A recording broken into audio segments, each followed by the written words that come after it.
The system was methodical. Farmers applied through local war manpower commissions, stating acreage, type of labor required, and duration. The army assessed the request, assigned a team of POWs, and arranged daily transportation. Prisoners worked from sunrise to evening, with lunch breaks under makeshift tents beside the fields. Payment went to the government, not directly to the men, but each POW earned a portion credited to his account, usable at camp canteens for cigarettes, soap, stationery, and occasionally. July 1944, the Kansas sun hung low over miles of gold wheat fields rolled to the horizon, swaying under the weight of a summer wind that smelled of dust and diesel at dawn. The trucks arrived, olive-drab military transports grinding down the dirt road, leaving trails of powdered soil behind them inside. Rows of men sat in silence. Their uniforms no longer bore the insignia of the Reich. They were the khaki of prisoners, now German soldiers, former Luftwaffe mechanics, infantrymen from Normandy, U-boat crewmen. Gazed out at the vastness of the American Midwest Armed Guards, opened the truck doors. The Germans stepped out, blinking at the brightness, unsure whether to expect hostility or indifference. Instead, a farmer in overalls nodded to them and pointed toward the harvesters. The prisoners hesitated until they were handed gloves, scythes, and clear instructions. They were here not as enemies of war, but as laborers to rescue a crop that America desperately needed by midday. The wheat harvest was underway, sweat mixed with dust. Laughter and foreign accents carried across the plains. And then came the shock. Each man was told he'd be paid for his work. That single detail would redefine captivity itself by 1943. The Second World War had stretched every nation to its limits across the Atlantic, while Europe was ablaze. The American homeland carried a different kind of burden, a shortage of hands. Millions of young men had left farms and factories to serve overseas, leaving behind silent fields and stalled harvests. Food wasn't just sustenance. It was a weapon. Feeding Allied armies and a war-hungry world meant that every bushel of wheat mattered in the Great Plains, Kansas, Nebraska, Oklahoma. Wheat was lifeblood, yet as 1943 dawned, farmers faced a crisis. The crop promised abundance, but the labor to bring it in was vanishing. Mechanization had advanced, but even the best combines and threshers needed men to operate them. Rural families were stretched thin, and migrant workers were drawn to war industries in coastal cities. Posters pleaded for help. Harvest for victory. Every kernel counts. The U.S. government responded with an unexpected solution, one that blurred the boundary between warfront and homefront. Beginning in 1942, captured Axis soldiers began arriving on American soil, first Italians, then tens of thousands of Germans taken in North Africa and later in Europe. By 1944, over 400,000 German prisoners of war were interned in camps, scattered across the United States. It was one of the largest such systems in modern history, invisible to most Americans, yet vital to the war economy. The Geneva Convention of 1929, to which the U.S. adhered strictly, permitted the use of POW labor under humane conditions. Prisoners could work in non-military industries, be paid fair wages, held in escrow, and must be treated as soldiers, not criminals. The War Department saw an opportunity.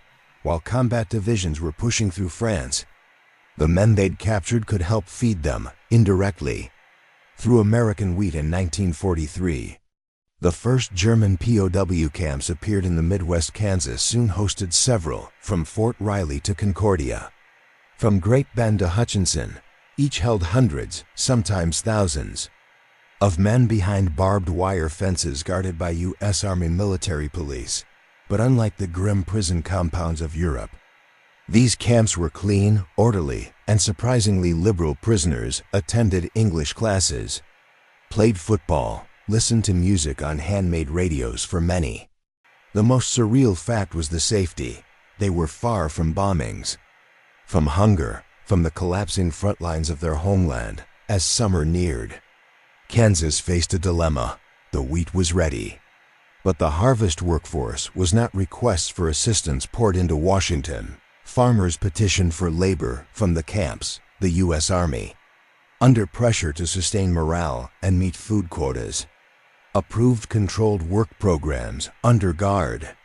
Posts would be transported daily to nearby farms, perform manual labor, and receive small wages credited to their accounts, roughly 80 cents a day. As per Geneva Convention guidelines, the plan was cautious at first. Local newspapers printed reassurance: prisoners of war to assist wheat harvest, under full military supervision. Still, many civilians were uneasy. For some, the thought of Germans walking freely in their fields felt almost treasonous. For others, it was simple pragmatism. The crop had to come in by June 1944. The experiment began. Dozens of trucks rolled from camp gates each dawn, carrying men who, just months earlier, had been enemies in Tunisia or Sicily. Now they rode through the heart of America's breadbasket, bound for farms run by families who'd lost sons to the same war at first. Silence marked those encounters, polite distance, wary curiosity, but wheat doesn't wait under the relentless Kansas sun. Hands and machinery worked in rhythm. Barriers of language and ideology blurred under fatigue and necessity. The war was still raging an ocean away. But here, the harvest had become its own quiet front soon. The results spoke louder than suspicion. The POW labor program not only saved millions of bushels of grain, but also began changing hearts on both sides of the fence. For the German prisoners, accustomed to propaganda about American cruelty, the realization that they were treated fairly, even paid, was disorienting. And for the farmers, these young men ceased to be faceless enemies. They were workers, humans. Far from home, that was the beginning of a strange coexistence, a war within peace, taking shape under the Kansas sun. The success of those first weeks would set the stage for a larger transformation, one that reshaped how a nation viewed its captives and how captives viewed their conquerors. Kansas was not chosen by chance. Its golden plains, with a beating heart of America's wheat production, a state that by 1944 supplied a crucial share of the nation's bread and flour. The harvest window was unforgiving. Too early and the grain would be damp. Too late and it would spoil in the relentless summer heat. Timing meant everything. A single missed week could cripple yields that fed Allied armies and civilian families alike. The manpower crisis deepened with every draft call. Boys who once steered combines were now steering tanks in Normandy. By 1944, estimates suggested Kansas alone faced a shortage of nearly 10,000 farmhands. Local governments and the U.S. Department of Agriculture pleaded for emergency measures. We can't fight a war and let the wheat rot, one Kansas official declared in frustration. The answer arrived in convoys of army trucks. The first German prisoners were delivered to temporary branch camps, smaller outposts linked to main compounds like Camp Concordia and Fort Riley. These branch camps sprouted near grain elevators and railway depots, making it easier to distribute the labor force across the state. Each camp housed between 100 and 300 men, watched by guards but allowed remarkable freedom during work hours. To the Germans, the first day in Kansas felt like stepping onto another planet. The air was vast, the land endless, and the war distant. Some recall being captured in Tunisia or Italy only months before. Others were veterans from the Eastern Front. Now surrounded by waving wheat instead of barbed snow, many expected hostility. Instead, they found civility. American guards were firm but fair. Farmers were cautious but courteous. Local reactions, however, were divided. Churches preached vigilance, reminding congregations that these men had once fought for. Hitler newspapers published editorials questioning whether enemy hands should touch American bread. Yet, the same papers later printed praise for the efficiency and discipline the Germans brought to the fields. They work hard. One Kansas farmer was quoted, "And they don't complain by midsummer." Word spread that the harvest was succeeding. Yields were strong. Deadlines met. The Army extended the program, rotating laborers between counties.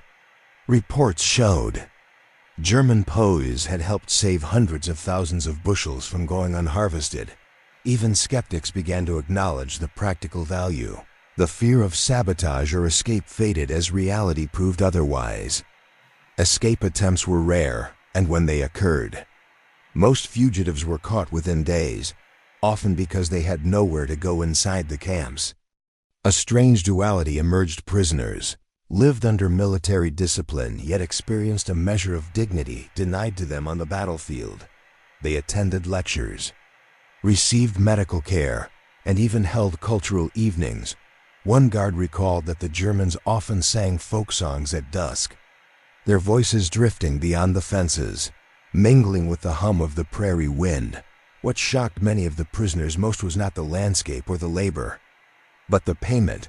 They had assumed their work was forced servitude, yet after their first week, each man received payslips, symbolic, perhaps, but tangible proof that the Americans adhered to the rules of war. The money was modest, but the gesture was profound. That simple act, being paid for honest labor, unsettled decades of Nazi indoctrination. Propaganda had painted Americans as ruthless and greedy. Instead, the prisoners found fairness and even kindness. The realization would linger long after their release. By the end of 1944, Kansas had become a model for POW labor integration. The success stories spread to neighboring states, Nebraska, Colorado, Oklahoma, turning the Great Plains into one vast experiment in wartime coexistence. Beneath the surface of order and cooperation, tensions simmered. Questions about morality, justice, and national identity remained unanswered. Could a nation at war show compassion without weakening resolve? Could captives find humanity in captivity? Those questions would define the next phase, when cooperation met conflict. And one quiet decision in a Kansas wheat field rippled across the conscience of a nation in the vast stillness of rural Kansas. The war felt both distant and intimate. The German prisoners and the American farmers lived within sight of one another, bound by necessity and divided by memory. For the POWs, the days began with the clang of a metal gate, the barked roll call, and the long ride through the awakening prairie. They saw the same sunrise as the farmers, a thin red line over endless gold, and then spent hours side by side, cutting, binding, and stacking the wheat that would feed millions. What began as silent cooperation often evolved into cautious familiarity. Language barriers faded under the universal rhythm of labor. Some farmers left jugs of water at the field's edge. Others offered sandwiches or nodded in quiet thanks. The guards, too, adapted. Many came to treat their charges less as enemies and more as temporary laborers under watch. The prisoners, many of them in their early 20s, carried the ghosts of another world, bombed cities, lost comrades, letters they could not send. Yet the strange normalcy of farm life offered something they hadn't felt in years: routine, safety, even dignity. One German soldier later wrote in a Red Cross report, "It was the first time I realized the enemy did not hate us as men." Meanwhile, American families faced their own contradictions. They fed and worked beside men who had fought against their sons, and yet they saw them laugh, struggle, and sweat in the same heat. The human line between foe and fellow being blurred in the wheat fields of Kansas. Those human encounters, repeated day after day, began softening the sharpest edges of war. But humanity alone couldn't explain the program's success. It also depended on tactics and discipline. Behind the calm facade of wheat fields, the POW labor system functioned with military precision. Every camp operated under a strict command hierarchy. The War Department issued standardized procedures. Guards maintained security. Farmers submitted labor forms, and trucks followed mapped routes with exact fuel and mileage logs. It was a logistical operation as complex as any battlefield maneuver. Each morning, the convoys left camp under escort, carrying groups of 10 to 20 prisoners. Checkpoints verified identities, and daily headcounts were mandatory both on departure and return. The Army wanted efficiency, but also assurance that Kansas would not wake to headlines of escaped Nazis once on the farms. Guards kept their distance but maintained authority. Orders were given firmly but fairly. The Germans, trained soldiers themselves, respected the discipline. They worked methodically, turning harvest into something resembling a drill. Line up, cut, stack, repeat. Farmers learned to rely on their precision transportation units, coordinated schedules across entire counties, ensuring each team was assigned new fields as soon as one was cleared. Even the prisoners' pay rates were standardized by War Department memoranda. In essence, Kansas had become a wartime command zone, one governed not by rifles and orders of battle, but by plows and payrolls. Yet the tactical efficiency served another, quieter purpose. It projected control to the public. It demonstrated that America could harness its captives without chaos, proving strength without cruelty to the prisoners. It conveyed something different, order without fear. Still, tactics and systems could only hold if men respected them, and respect was often earned not through command, but through tools and technology, the everyday implements that turned conflict into cooperation. 1940s marked a pivotal moment in agricultural transformation. Mechanization had begun to change how wheat was harvested. Yet many farms in Kansas still relied on a hybrid of machine and manpower. Combines and threshers roared through the fields, but every pass left behind work that only human hands could finish: binding bundles, clearing stubble, loading sacks for German prisoners accustomed to European farms. The American machines were marvels. Diesel engines replaced horses. Mechanized headers swept acres in minutes.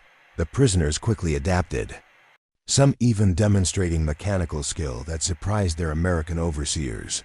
Former mechanics and engineers from Wehrmacht units repaired tractors, adjusted belts, and improvised fixes with scarce spare parts in camp workshops. They sharpened blades and serviced equipment, effectively sustaining the farm's machinery through peak season for the U.S. Army. This was an unexpected advantage. What began as a labor program evolved into an informal technical exchange. Reports noted that equipment output increased when posts were assigned, owing to their efficiency and familiarity with industrial tools. Farmers, too, took note. Some quietly admitted that their machines had never run better. But technology had another symbolic power. It became neutral ground. The same men who once operated tanks or field guns now operated harvesters and balers. The machinery no longer divided enemy from ally. It united both under necessity. The whir of engines replaced the sound of gunfire, and the smell of oil and wheat dust replaced that of cordite by summer's end. Kansas was dotted with scenes of silent irony. Former German soldiers tending the machines of American prosperity. The tools of war had become the tools of survival, and in that strange symmetry of discipline, labor, and machinery, another story was taking shape, one of leadership, conscience, and moral tension waiting just beyond the fields, behind the fences of Kansas's POW camps. Discipline was not maintained by brutality, but by structure. American officers understood that order required respect, not fear. Each camp was overseen by a U.S. Army commandant, often a veteran officer too old for frontline duty, who balanced security with humanity beneath him. Military police maintained daily routines, inspections, mail distribution, and the delicate logistics of labor assignments, but leadership extended beyond the Americans. Inside each camp, the German prisoners elected their own internal representatives. Following Geneva Convention guidelines, these Lagerführer, camp leaders, mediated disputes, coordinated work details, and kept morale stable. Some were former NCOs or junior officers. Others were simply the most organized among them. the Americans found that giving the prisoners responsibility encouraged discipline and self-policing, reducing escapes and sabotage camp. Commanders like Lieutenant Colonel Joseph Whitaker of Fort Riley became quietly famous for their pragmatic style. Firm but fair was the motto echoed across War Department directives. Guards were instructed to treat prisoners with dignity, avoid unnecessary provocation, and respect cultural customs. The leadership culture in Kansas camps reflected the U.S. Army's confidence, an assertion that democratic order could govern even its captives. Results spoke for themselves while other nations struggled with riots or hunger strikes in POW facilities. The American Midwest experienced relative peace leadership, rooted in respect and routine, transformed what could have been a powder keg into a functioning, almost self-sufficient microsocietite authority. However balanced, was only one dimension. The Germans brought with them another kind of leadership, ideological and emotional, that would slowly unravel under the Kansas sun for the German soldiers. Captivity in Kansas was a surreal education. Many had been raised under years of propaganda, told that Americans were decadent, cruel, and inferior, yet from the moment they arrived, reality contradicted every story they'd been taught. They were housed in clean barracks, fed adequate rations, and allowed to correspond through the Red Cross. Most astonishingly, they were paid to work, the very opposite of what Nazi rhetoric had promised. Letters smuggled or censored through Geneva channels reveal a quiet disorientation. One former Wehrmacht corporal wrote home, "We work in the sun, and they pay us. The guards treat us better than our own officers did." Another, captured in Tunisia, told his mother that he was learning what decency means from the enemy. The American way of captivity, grounded in law, not vengeance, left an impression far deeper than any leaflet or broadcast. It became, in effect, psychological warfare of kindness. Many prisoners later confessed that their beliefs began to erode during those long months of honest labor and fair treatment. They discovered a society that functioned without fear, where disagreement didn't mean punishment still. Not every prisoner embraced this revelation. Hardline Nazis inside the camps condemned cooperation, labeling moderates as traitors. Secret meetings and ideological cells formed in some barracks, aiming to preserve the purity of the German cause. Yet even among them, doubt crept in. Fields of Kansas were not the ruins of Stalingrad or the deserts of Africa. They were peaceful, too peaceful to sustain hatred. The enemy's perspective was changing, and with it, the moral boundaries of captivity for both sides. A question lingered. Could war's enemies find mutual respect without losing purpose? That question would soon collide with moral and public pressure, the next and most complex angle of Alice. The harvest continued and success spread. Moral unease began to surface across Kansas town's church sermons, newspaper columns, and town hall debates wrestled with the same paradox. Was it right to pay enemy soldiers while American boys were dying overseas? The U.S. government justified it under the Geneva Convention, arguing that humane treatment safeguarded American POWs in German hands. Officials insisted the pay was symbolic, a controlled stipend. Not freedom or favor, but that distinction did little to quiet emotions. Mothers who had lost sons in Europe questioned why the enemy deserved comfort. Editors wrote sharply that compassion must not become indulgence. Farmers, on the other hand, defended the arrangement with quiet pragmatism. Without the prisoners, the wheat would have rotted. The local economy depended on their labor, and communities had grown used to their presence. Even so, many towns enforced unwritten rules. POWs could not enter public shops, attend church, or mingle freely. The fear of fraternization haunted small-town gossip. Yet, the moral argument ran deeper than fear in treating its enemies humanely. America was defining what kind of nation it wanted to be. The program was less about mercy than about principle, proving that democracy could uphold its laws even in war. By 1945, this paradox had become part of Kansas's identity. The state had hosted thousands of German prisoners, fed the world, and upheld the Geneva Code.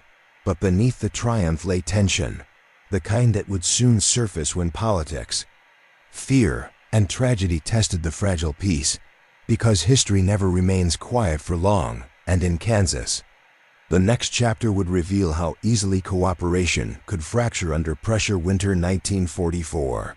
The winds cut sharper across the plains, and the war felt both far away and painfully close. In Camp Concordia, word spread among the prisoners. Germany was collapsing. Rumors arrived in fragments, whispers from new captives. Radio static in the guards' mess, newspapers glimpsed through fences. Some men refused to believe it. Others stared into the cold sky, knowing it was true inside the barracks. The mood shifted. The once proud Luftwaffe sergeant now carved wooden toys for a farmer's son. A U-boat officer traded his arrogance for quiet gratitude. But not all welcomed this strange peace. A small group of die-hard Nazis, clinging to a lost cause, began punishing anyone who spoke kindly of America or worked too willingly. They called them Verräter, traitors. Tension simmered beneath the surface until one frigid morning when a body was found behind the tool shed, a German prisoner, beaten to death by his own comrades for forgetting the fatherland. The camp froze in silence that night. The guards doubled their patrols. The American commander wrote in his report, "They brought their war here. It found them." Even in Kansas, the wheat fields had turned to frost, and with them, the illusion of peace. The murder shattered the fragile calm that had defined Camp Concordia for months.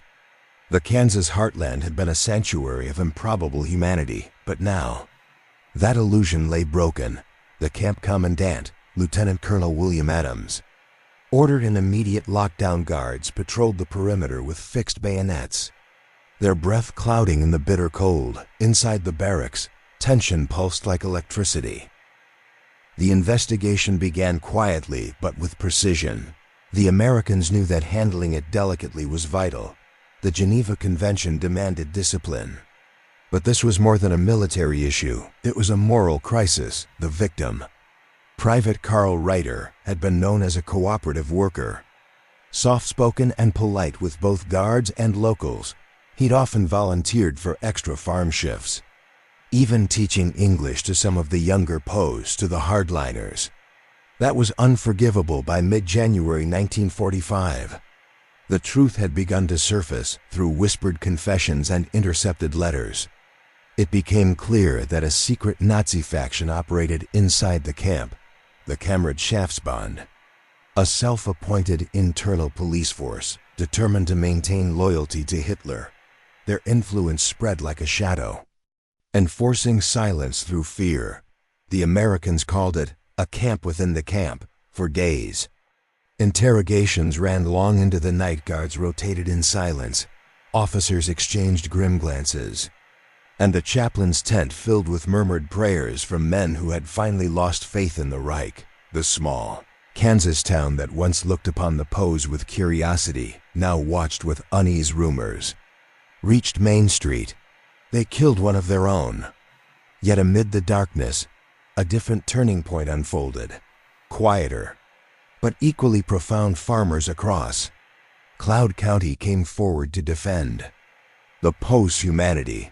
"They're not all bad men," said one wheat grower, who had lost his own son in Italy. "These boys just did what they were told. Now they're helping us feed the world." It was a sentiment that spread beyond Kansas, across the United States.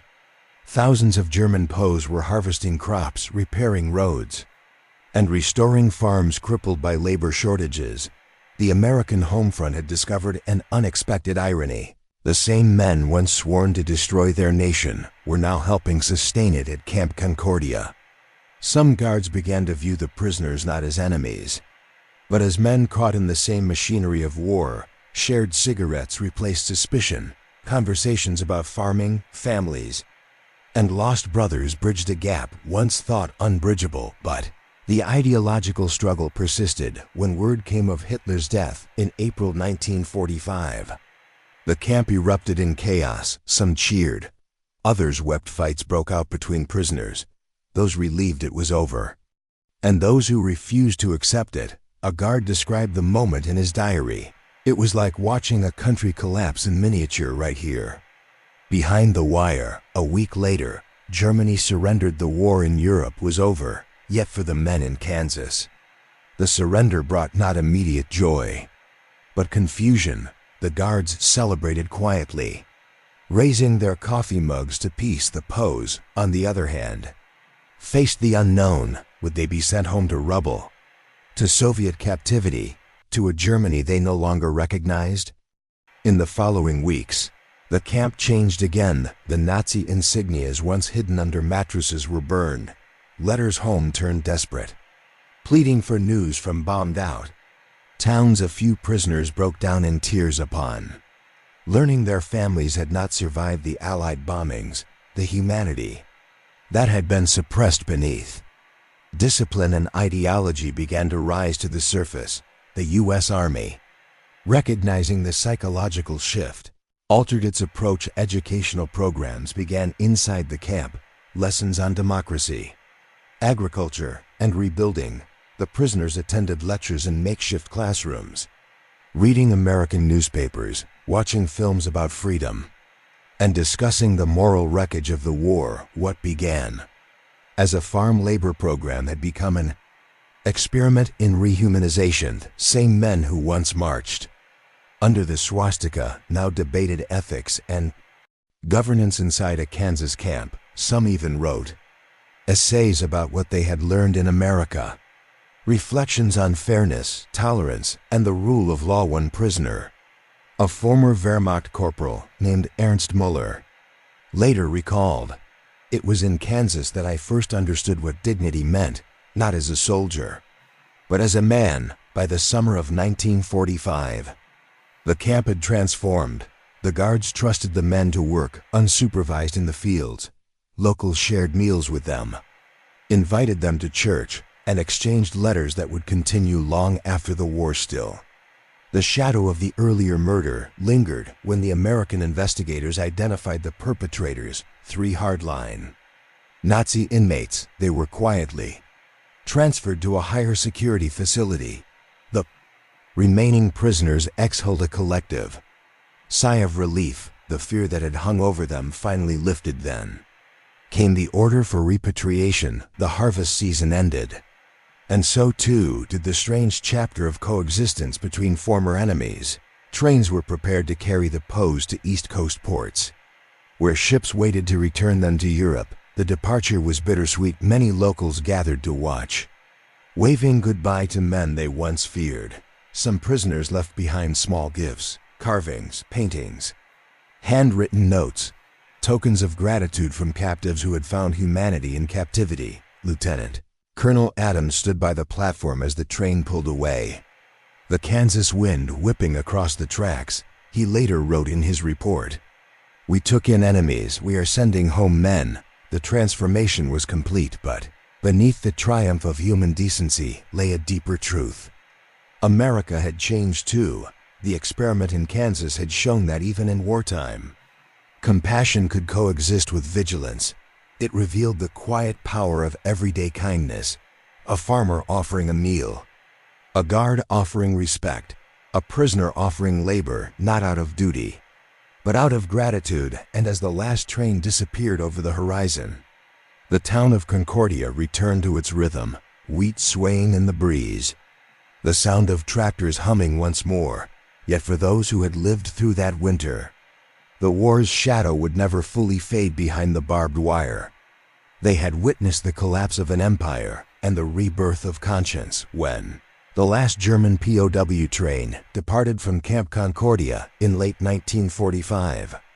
The Kansas plains fell silent again. The fields, once filled with laughter, shouts, and the rhythmic clang of farm tools, now whispered only to the wind. The locals returned to their lives, but the memory of the men behind the wire remained vivid. A strange human paradox in the middle of a global war for the American government.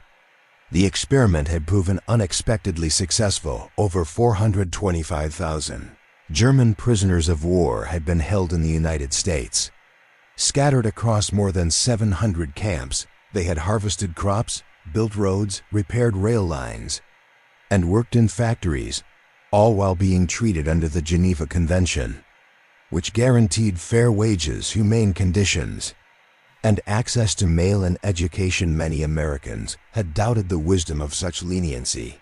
To some, it seemed absurd, paying enemy soldiers while American boys were dying overseas, but the results spoke for themselves. The prisoners' labor helped sustain U.S. agriculture during a labor crisis, preventing food shortages and keeping wartime industry running, and in return, something subtle but profound took root. Thousands of former posts left the camps with a changed view of America and of democracy itself. The fairness, the structure, even the simple decency of everyday life had left an imprint. When they returned to Germany, many became teachers, engineers, and civic leaders, men who would help rebuild a shattered nation from the ruins of fascism. One such man, Heinrich Rupp, later recalled in an interview, "In Kansas, I learned that strength is not in fear or obedience, it's in respect." Letters from former prisoners continued to arrive in Concordia for years. They spoke of gratitude for work, for kindness, for the lesson that war could not erase humanity. Farmers kept those letters folded neatly in drawers, a quiet reminder that enemies could become friends. The townspeople, too, had been changed. Many admitted that seeing German soldiers up close, men who laughed, worked, and mourned just as they did, had shattered wartime stereotypes. One local woman who served as a translator remembered, "I expected monsters. What I found were boys, tired, polite, and scared like ours." Yet not all memories were gentle. The murder of Karl Reiter remained a dark scar in the camp's history, a reminder that ideology could outlive even defeat. His name was never forgotten by the guards who found him, nor by the prisoners who whispered his story long after the war. In 1947, when his body was repatriated, a small memorial was held at Concordia. Only a handful attended, but the gesture spoke volumes as peace settled across the world. Camp Concordia's fences were dismantled, the guard towers were torn down, the barracks repurposed or left to decay. The Kansas soil reclaimed its space, and soon, all that remained were foundations buried beneath tall grass. But the story of the camp didn't disappear. Decades later, historians and filmmakers would rediscover its records, the photographs, diaries, and official reports that captured a rare experiment in wartime morality. To many, it stood as proof that even in the darkest times, the line between enemy and ally could blur under the light of shared humanity. And in post-war Germany, that lesson bore fruit when the Federal Republic of Germany, West Germany, was formed in 1949. Its architects emphasized democracy, human rights, and the rule of law, principles that some had glimpsed first in the unlikeliest of places. The wheat fields of Kansas, as one American historian later wrote, "The war taught America to fight, the prisoners taught America to forgive." The winds of Kansas carried away the sound of the past, but under the same sun that once beat down on barbed wire in barracks, wheat grew again, taller, golden, unbroken. The war had ended, but its quietest battlefield had already won. By 1946, the war's dust had settled, but its echoes continued to ripple through both America and Germany. Across Europe, millions wandered the ruins of their cities, searching for families, homes, and a sense of purpose. Yet in the unlikeliest corners of Kansas, memory lingered of a time when former enemies had shared the same soil, the same meals, and the same sun. Many of the German POWs repatriated from Camp Concordia and other U.S. camps carried something intangible home with them, a fragment of the American spirit. Some had learned English, others had learned tolerance for the younger men, especially those who had grown up under Hitler's propaganda. The camp experience had been nothing short of transformative. The American guards, too, were changed. Letters between them and former prisoners tell stories of lifelong friendships that defied geography and history. Sergeant James Holloway, who once patrolled the Concordia perimeter, later wrote to a former Luftwaffe mechanic, "I used to think duty was just following orders. You boys showed me that sometimes duty means understanding a man, even when the world says you shouldn't." Such exchanges, though quiet and personal, symbolize something far larger. The beginning of reconciliation, meanwhile, in Germany. The post-war years were marked by hardship and hunger. Many ex-POWs who had worked the Kansas wheat fields now found themselves rebuilding farms in Bavaria, Saxony, and the Rhineland. They applied the agricultural techniques they had learned in the United States: crop rotation, mechanization, soil management in countless small villages. A little piece of Kansas took root in German soil for others. The lessons were moral rather than practical. They had seen fairness, discipline, and freedom coexist, something the Reich had never allowed. These experiences quietly helped shape post-war German identity, reinforcing the democratic ideals that would define the new West Germany in the U.S. The story of Camp Concordia faded into history books, overshadowed by the atomic age and the dawn of the Cold War, but among the locals, it remained part of living memory at reunions and town gatherings. Older farmers still spoke of the German boys who worked hard, laughed easily, and often shed tears when they left. One farmer recalled a farewell moment vividly.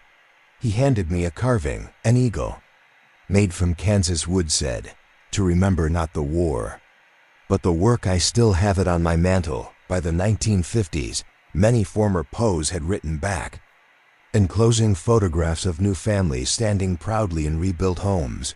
Some even sent seeds from German wheat, a symbolic exchange between lands once divided by war. A few returned to visit, walking through fields that looked almost identical to those they once labored in under guard.